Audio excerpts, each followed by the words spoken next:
Comme vous le savez, je ne suis que le fils d'un humble marchand dans une famille nombreuse. Aucun espoir d'héritage pour moi.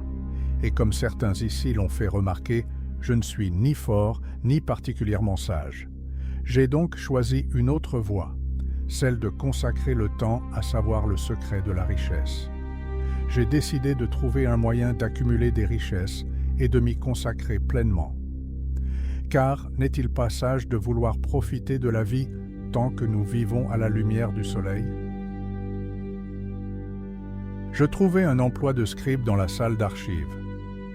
Pendant de longues heures, jour après jour, mois après mois, je travaillais. Mais malgré mes efforts, je n'avais rien à montrer. La nourriture, les vêtements et le service des dieux absorbaient tous mes bénéfices. Mais je restais déterminé.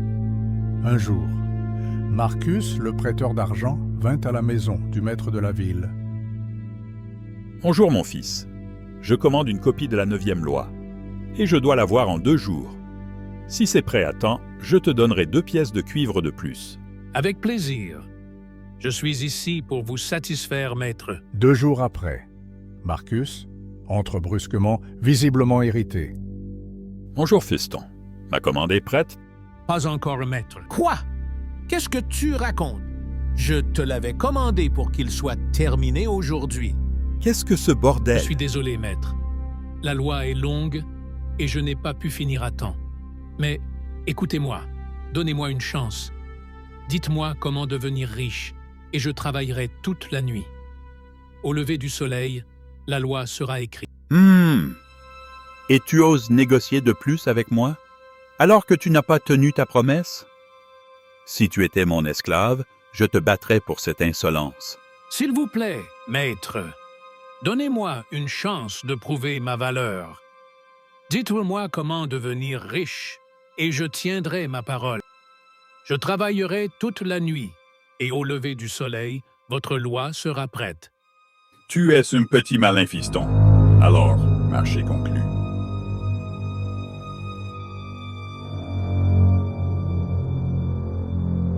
J'ai passé toute la nuit à graver, jusqu'à en avoir mal au dos et aux yeux, à cause de la mauvaise odeur de la lampe. Au lever du soleil, quand il revint, les tablettes étaient finies. Maintenant, tenez votre promesse, maître. Tu as respecté ta parole, mon fils. Je vais respecter la mienne. Assieds-toi et écoute bien. Une partie de tout ce que tu gagnes doit t'appartenir. C'est ainsi que j'ai trouvé la voie de la richesse. Est-ce tout? C'est suffisant pour qu'un berger devienne un prêteur d'argent. Mais tout ce que je gagne, je peux le conserver, n'est-ce pas? Patience, mon fils. Loin de là. Peux-tu vivre dans la ville de Babylone sans dépenser? Ne paies-tu pas le couturier? Ne paies-tu pas le sandalier? Ne paies-tu pas pour ta nourriture? Que te reste-t-il de ton salaire du mois dernier et de tout ce que tu as gagné l'année passée? Idiot! Tu paies tout le monde sauf toi. Tu travailles pour les autres.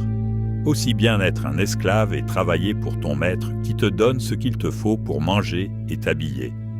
En conservant un 10e de ce que tu gagnes, combien aurais-tu dans 10 ans? Avec mes connaissances en calcul, je dirais autant que je gagne durant une année. Chaque pièce d'or que tu épargnes est un esclave qui travaille pour toi.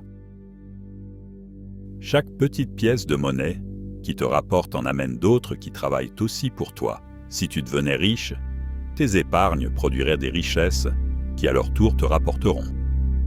Tout cela ensemble t'aiderait à acquérir l'abondance dont tu es avide. Tu penses que ta longue nuit de travail est mal récompensée? En vérité, je te paie bien au-delà de la valeur du travail fourni. Il suffit que tu aies la sagesse de comprendre la vérité que je te présente.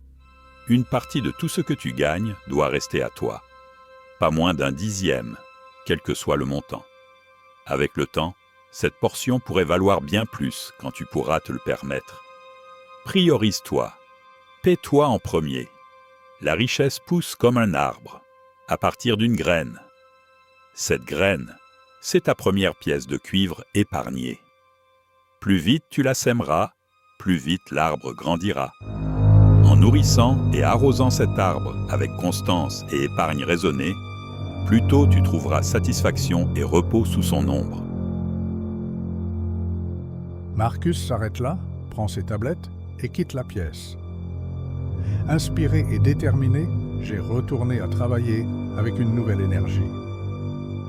Le 12e mois après son départ, Marcus revint et s'enquit. « Fils, t'as-tu rémunéré au moins 1/10 de tout ce que tu as gagné cette année ?» Oui, maître.